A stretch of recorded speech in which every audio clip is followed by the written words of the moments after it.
Grace Natali pasang badan untuk presiden. Hasto cuek sebut Jokowi ingin ambil alih PDIP.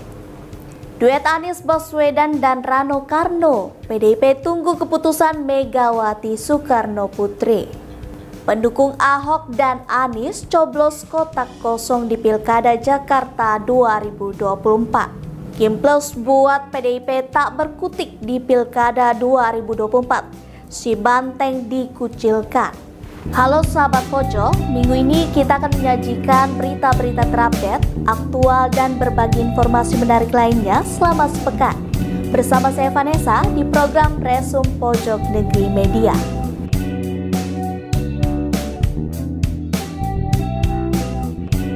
Tak terima, Presiden Jokowi diserang terus-menerus dan difitnah. Staf khusus Presiden Jokowi, Grace Natali, meminta Partai Demokrasi Indonesia Perjuangan (PDIP) menarik semua kadernya yang menjabat sebagai menteri dari Kabinet Indonesia Maju. Berikut informasi selengkapnya.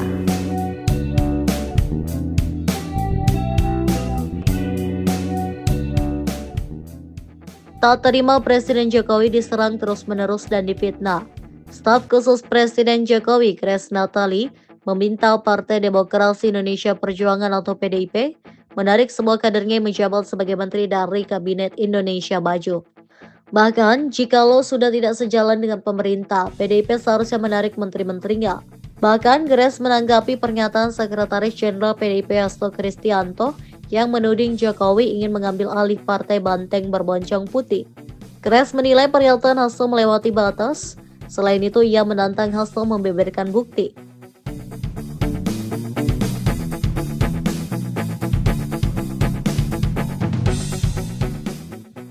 Sebelum diberitakan, Sekretaris Jenderal atau Sekjen PDI Perjuangan atau PDIP Hasto Kristianto menyebut Presiden Joko Widodo atau Jokowi ingin mengambil alih posisi Ketua Umum PDIP Megawati Soekarno Putri dan menjadikan dirinya Ketua Umum. Pernah saya sampaikan di dalam beberapa diskusi karena ada seorang mantan menteri yang kemudian dihubungi oleh menteri dalam kabinet Bapak Jokowi yang menyatakan keinginan dari Bapak Jokowi untuk menduduki posisi Ketua Umum PDI Perjuangan. Itu pernah saya sampaikan ke publik. Dan kemudian melihat apa yang terjadi dengan Partai Golkar yang mula-mula juga ada rumor seperti itu. Ternyata itu kan terjadi. Maka apa yang disampaikan oleh Ibu Megawati Soekarno Putri tersebut itu adalah benar. Hasto menegaskan Megawati bukan hanya sekedar Ketua Umum PDIP, melainkan juga putri dari proklamator sekaligus Presiden pertama Republik Indonesia, yaitu Soekarno. Menurutnya, Megawati sudah menjadi bagian dari sejarah panjang bangsa Indonesia. Atas kondisi tersebut, Hasto menegaskan Megawati menyatakan kesediaannya untuk menjadi Ketua Umum PDIP kembali dalam rapat kerja nasional atau Rakernas kelima. Di sini kami ingin menegaskan bahwa Bu Mega bukan hanya Ketua Umum PDI Perjuangan, beliau putri proklamator. Bu Mega sudah menjadi bagian dari suatu ide, gagasan, cita-cita bagaimana negara hukum dibangun. Bagaimana negara karakter pemimpinnya tidak boleh otoriter. Bagaimana Bu Mega membangun legacy untuk melawan pemerintahan yang otoriter, yang korup, penuh dengan nepotisme dan kolusi. Bagaimana Ibu Mega penuh dengan gagasan tentang emansipasi, tentang meletakkan prinsip-prinsip demokrasi berada di tangan rakyat. Nah, karena itulah sikap PDI Perjuangan sangat jelas. Ketika ada pihak-pihak yang mencoba secara langsung ataupun tidak langsung menggunakan kekuasaannya untuk mencampuri kedaulatan PDI Perjuangan yang dijamin oleh konstitusi, oleh undang-undang, ya maka seluruh jajaran partai dengan militansi tinggi, dengan pertaruhan jiwa raga, siap akan membela Ibu Mega dengan seluruh gagasan-gagasannya itu. Nah, sehingga Ibu Mega justru menyatakan untuk bersedia menjawab permintaan dari Rakernas kelima yang memohon Ibu Mega untuk berkenan menjadi Ketua Umum PDI Perjuangan kembali. Karena ide untuk membangun demokrasi, untuk setia pada konstitusi, setia pada jalan demokrasi, setia pada kedaulatan rakyat, ini ada pihak-pihak yang mau mengganggu prinsip-prinsip fundamental dalam kehidupan berbangsa dan bernegara. Apalagi ini menjelang 17 Agustus yang merupakan peringatan bahwa kemerdekaan Indonesia ini membangunkan jiwa-jiwa rakyat Indonesia agar merdeka, berdaulat, untuk tidak mampu ditekan oleh siapapun yang mencoba menyelewengkan semangat 17 Agustus tersebut. Percobaan mengambil alihan ketum PDIP itu kapan sih? Ya, semuanya kan dari rumors yang kemudian muncul menjadi bisikan-bisikan, lalu muncul menjadi suatu gerakan.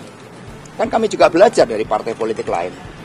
Kedaulatan partai itu dilindungi oleh konstitusi. Kami warga negara yang sah, kami partai yang sah, sehingga pemilu kada pun sekarang sepertinya itu mau digeser hanya untuk kekuasaan itu.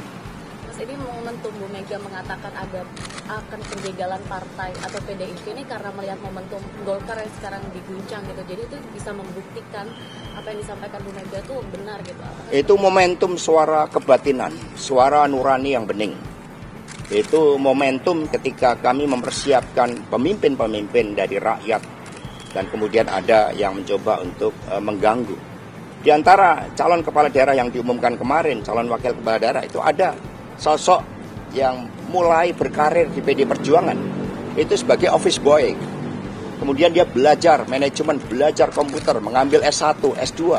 Akhirnya terpilih sebagai anggota DPR RI dan sekarang memeranding ya sebagai salah satu pimpinan kepala daerah. Ini menunjukkan bahwa PD Perjuangan menempatkan pilkada itu sebagai proses dari arus bawah agar setiap warga bangsa bisa menjadi pemimpin dan tidak boleh ada pihak manapun yang mengganggu hanya karena kepentingan pemilu 2029. Mas, kemarin kan Pak Ahok bilang seharusnya pilkada ini untuk koalisi partainya dibatasi gitu agar tidak rombongan gitu partai yang koalisi. Nah, ini menurut Mas Hasto sendiri senada dengan ya prinsipnya kedaulatan rakyat harus dihormati. Aspirasi arus bawah itu tidak boleh dihalang-halangi oleh kekuasaan. Itu juga menjadi kesadaran dari elit-elit partai politik. Buat apa ada regulasi detail ketika spirit penyelenggaranya itu tidak memahami aspek-aspek fundamental dari kedaulatan rakyat itu. Lalu pemilu secara langsung mencoba untuk diakal-akali dengan pendekatan kekuasaan, dengan intimidasi hukum. Ini yang harus kita hadapi bersama-sama karena ini demokrasi kita, ini masa depan kita. Ini kebebasan kita untuk berserikat, berkumpul, dan bersuara. Baru-baru ini poster deklarasi Anies Baswedan dan kader Partai Demokrasi Indonesia Perjuangan atau PDIP, Rano Karno alias Sidul, beredar di media sosial X. Sekretaris Jenderal PDIP, Hasto Kristianto, merespon munculnya poster duet Anies Baswedan dan Rano Karno di Pilkada Jakarta 2024. Dia menyatakan bahwa hal itu merupakan aspirasi dari akar rumput. Berikut informasinya.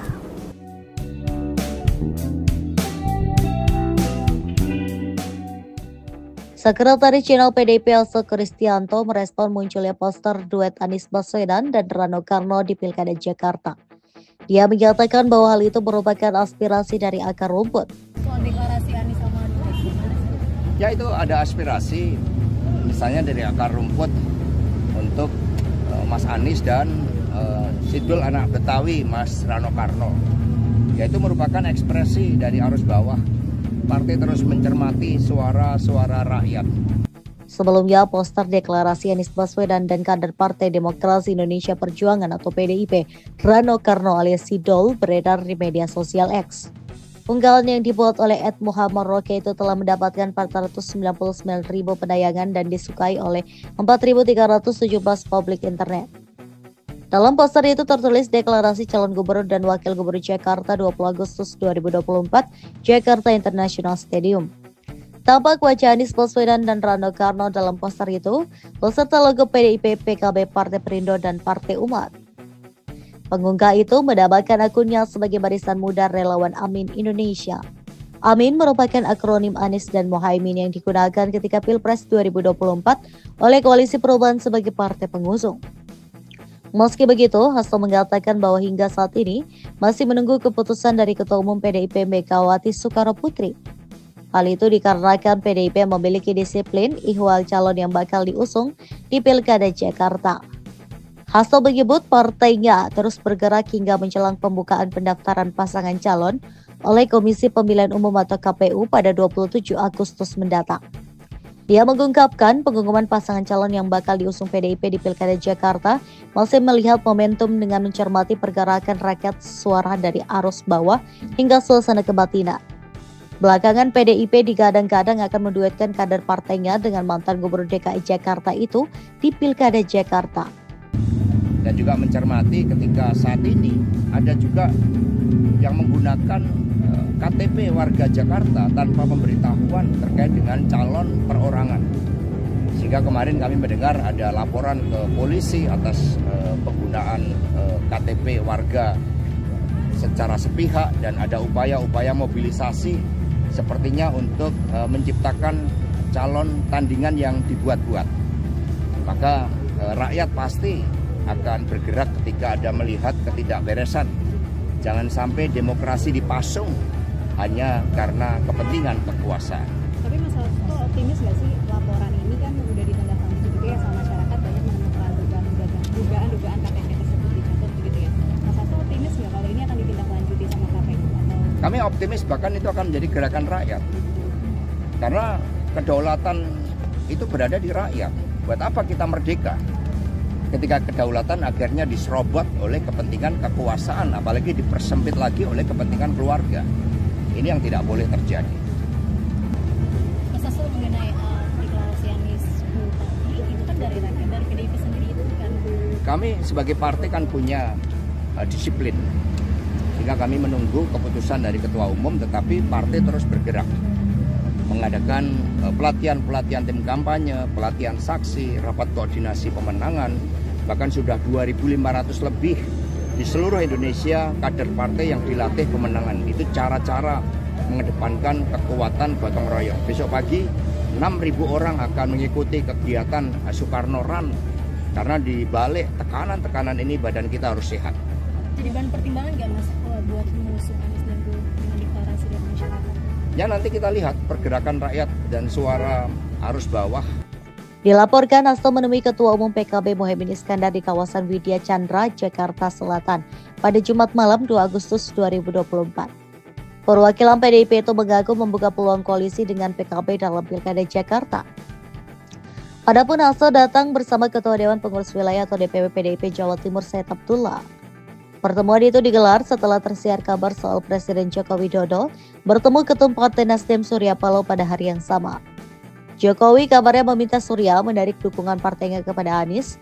Tanpa Nasdem, peluang Anies menjadi cagup Jakarta meredup. Pada Jumat malam itu, Hasto meminta Mohaimin tetap mengusung Anies. Pengurus pusat PKB memang belum mengeluarkan sikap resmi, tapi PKB Provinsi Jakarta telah mendeklarasikan Anies pada 12 Juni 2024. Saat bertemu dengan Anies di Aceh Juni 2024, Mohaimin pun menyatakan mendukung pasangannya dalam Pilpres 2024 itu. Mantan Gubernur DKI Jakarta, Basuki Cahayapurnama alias Ahok, meyakini bahwa pemilihnya dan pemilih eks-rivalnya Anies Baswedan akan bersatu mencoblos kota kosong pada Pilkada Jakarta 2024. Seandainya tidak ada lawan yang muncul bagi Koalisi Indonesia Maju, Kim Plus. Berikut informasi selengkapnya.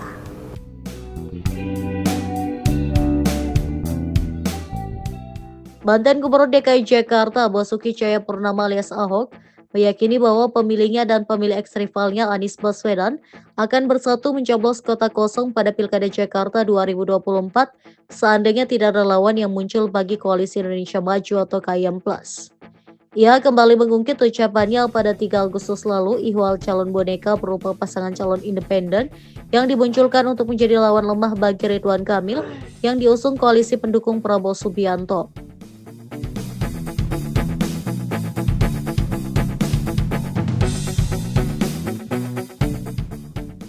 Oleh karena itu, Ahok mengaku curiga dengan lolosnya Dharma Pongrekun Kunwardana sebagai pasangan calon gubernur dan wakil gubernur independen Pilkada Jakarta 2024. Ia curiga Dharma Kun sengaja diloloskan agar calon yang diusung Kim Plus tak perlu bersusah payah melawan kota kosong. Kecurigaan Ahok pada pasangan Dharma Kun ini juga berkaitan dengan pencatatan nomor induk kependudukan atau NIK yang menjadi persyarat bakal pasangan calon independen maju pada Pilkada. Ia menduga saat ini ada kemudahan tersendiri bagi bakal pasangan calon independen untuk menyerahkan bukti dukungan ke KPU setempat. Saya waktu independen dulu saya bikin form sendiri, selain KTP orang tanda tangan tulis nomor HP, itu ditolak. Maunya formatnya KPU D, ada formatnya tuh. Makanya sekarang saya lihat kok sekarang nggak pakai format, dikirimin kertas list gitu aja kok lolos gitu ya, saya nggak tahu. Harusnya ikutin format yang lama, saya nggak tahu. Kalau peraturannya dirubah permudah, saya kira memang ini ada indikasi, ada unsur mau menciptakan ada calon independen. Apalagi ternyata teman-teman saya orang kaya raya juga ada namanya. Artinya ada masalah ini kan. Karena cuma masukin list aja kayaknya katanya. Kalau dulu kan kita enggak. Saya siapin formulir, tanda tangan, KTP, nomor HP, itu susah, orang takut itu. Karena memang ada nomor HP, KTP orang takut kan. Itu pun dinyatakan oleh KPU tidak bisa. Karena formulir yang Anda bikin untuk tanda tangan bahasa ini, keliling ke rumah-rumah, buka di mall, itu bukan sesuai format KPUD. Jadi sekarang saya mau tanya, apakah KPUD udah pakai format itu enggak? Ahok menduga, kini pasangan calon independen cukup menyerahkan daftar terbuka warga yang diklaim mendukung mereka maju. Sementara itu, Ahok mengkilas balik pengalamannya sempat mau maju sebagai calon independen pada Pilkada DKI Jakarta 2017. Ketika itu, KPU disebut menolak bukti dukungan untuk Ahok yang dihimpun lewat berbagai booth yang dibuka teman Ahok di mal hingga yang berkeliling dari pintu ke pintu karena formatnya tidak sesuai dengan format KPU. Menurut Undang-Undang Pilkada, jika kota kosong menang, Pilkada akan diulang pada tahun berikutnya. Selama menunggu Pilkada berikutnya itu, posisi kepala daerah diisi oleh seorang pejabat yang ditunjuk oleh pemerintah. Sementara itu, jika terdapat minimal 2 pasangan calon kepala daerah dalam satu Pilkada, tidak ada ruang bagi pemilih untuk mencoblos kota kosong. Sehingga setinggi apapun pemilih yang golput, suara mereka hanya dianggap suara tidak sah sehingga tak ikut dihitung. Makanya bisa aja, saya berani jamin, kalau Kimpes itu bisa hanya bikin satu calon pun, mereka tidak akan pernah berani, ini ucapan saya nih, bukan saya nantang orang ya, tidak akan pernah berani melakukan satu lawan kota kosong. Kalau dia berani, saya jamin Jakarta bisa bikin dia kalah dengan kosong. Makanya akan terjadi mungkin pola ada calon independen yang muncul. Saya nggak tahu, karena nggak gampang ngumpulin, kan dulu kan udah independen nggak bisa lolos toh, bikin list nggak sesuai, tentu lolos. Nah itu bisa kita melihat. Saya kira kalau Kimpres berhasil, dia pasti akan lawan calon independen. Karena kalau dia lawan kota kosong akan dipermalukan mungkin. Pak, kan dari akan habis nanti. Koalisi Indonesia Maju, Kimples benar-benar membuat PDIP tak berkutik. Ketua Umum PDIP Megawati Soekarno Putri merasa partai yang ia pimpin tengah ditinggal dan ditelikung di Pilkada 2024 karena kehadiran gerbong besar Koalisi Indonesia Maju, Kimples. Berikut informasinya.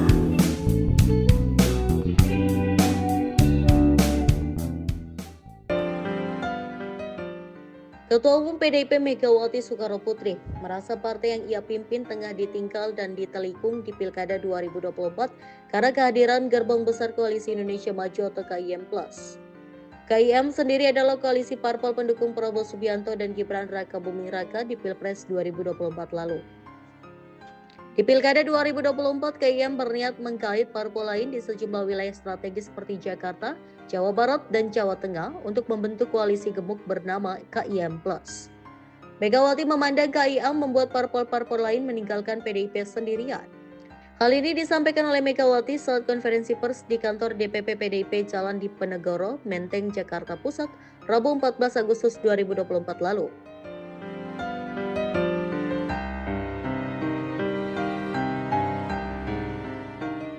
Adapun PDIP akan kesulitan mengusung calon gubernur mereka di Pilkada Jakarta 2024 karena tak memiliki kursi DPRD yang cukup jika tak berkoalisi dengan parpol lain.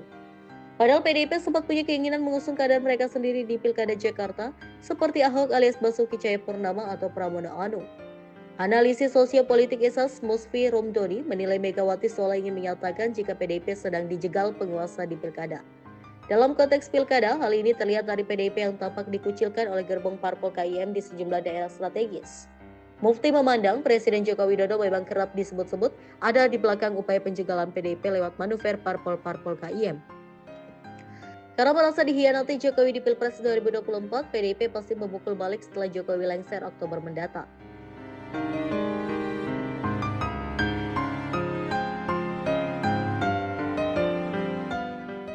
Jokowi sendiri memang sudah sering disebut-sebut dekat dengan KIM sejak Pilpres 2024. Pasalnya putra sulungnya Gibran Raka Buming Raka diusung sebagai cawapres oleh KIM. Pengucilan PDIP di Pilkada 2024 oleh kemunculan KIM Plus terjadi akibat operasi langsung dan tidak langsung. Secara langsung, Musfi menjelaskan terjadi di berbagai daerah strategis seperti Jakarta dan Jawa Barat dengan terbentuknya KIM Plus yang mendominasi dengan merangkul banyak partai. Kendati demikian, Musfi melihat bahwa konsolidasi KIM Plus penjegal PDIP memang cuma terjadi di wilayah-wilayah strategis. Pasalnya di daerah lain koalisi parpol untuk pilkada justru cair dan bahkan jauh berbeda dengan konsolidasi tingkat nasional. KIM Plus juga tampak terlihat bakal muncul di pilkada Sumatera Utara. Hal tersebut ditandai dengan dukungan PKS terhadap menantu Jokowi Bobi Nasution yang diusung KIM. Adapun PDIP resmi mendukung Edi Rahmayadi di Pilgub Sumut. Mantan Gubernur Sumut itu mengaku tidak takut walaupun harus berhadapan dengan menantu Presiden Jokowi. Ia yakin selain PDIP dirinya bakal mendapatkan dukungan dari PKB Sumut. Musmi memandang patut dipertanyakan narasi penjegalan kepada PDIP yang berkembang seolah terjadi di seluruh daerah Indonesia. Padahal narasi itu hanya senter di Jakarta. Ia menilai PDIP sendiri sedang memainkan politik rasa iba di mana seolah-olah jadi korban. Selain di Pilkada Jakarta dan Sumut, kasak kusuk upaya penjegalan PDIP oleh konsolidasi KIM Plus juga digadang-gadang terjadi di Jawa Barat. Di Jabar, PDIP disebut-sebut akan mengusung Ono Surono, Ketua DPD PDIP Jabar sebagai cagup atau cawagup. Ono mengaku lebih kerasan maju dengan Deddy Mulyadi, kader Gerindra nampaknya akan diusung jadi calon gubernur KIM di Pilkada Jabar. Namun tampaknya KIM lebih membuka peluang untuk kader dari Golkar untuk menemani Deddy di Jawa Barat. Wacana ini berkembang setelah Ridwan Kamil yang sebelumnya kukuh didorong Golkar maju di Pilkada Jawa Barat, akhirnya sepakat menjadi perwakilan KIM maju di Pilkada Jakarta. Sementara itu, analisis politik dari Indonesia Political Opinion atau IPO, Deddy Kurniasyah, menilai upaya untuk menjegal PDIP di wilayah strategis memang sulit tak dihubungkan renggangnya hubungan antara Presiden Jokowi dengan PDIP. Pasalnya, parpol di KIM sendiri memang pendukung pemerintahan Jokowi dan disebut kerap meminta restu Jokowi dalam manuver politik.